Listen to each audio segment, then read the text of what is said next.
Why do you want success? Kasi ayoko nang maulit yung yung cycle ng poverty. Ayun.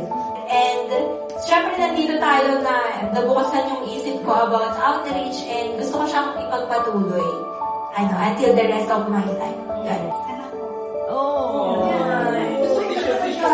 Masaya yung future niya. Experience nila talaga yung buhay na hindi lang needs yung nakukuha namin, pati yung wants. Why do you want success? Honestly, inisip ko family din. Kaya lang kasi, parang para sa sarili ko naman din talaga yun eh. Kasi I want to feel good. I want to feel na okay ako kasi magiging okay lang ako kung okay yung family ko, okay yung magiging clients ko, okay yung gagalawan ng anak at asawa ko.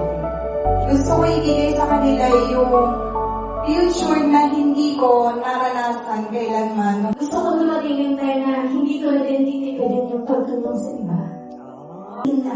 Yes, Lord, kasi yung makatulong ka sa iba, na makahanap ng dream house nila, yung balik nun, yung saya nun, I feel successful na. Just like everybody else, lahat ng dreams natin is kailangan talaga ng money. Yes. Kahit anong dreams natin, gusto mo ng properties, gusto mo ng kotse, gusto mo ng ganito, kailangan din ng pera. So, dito na tayo.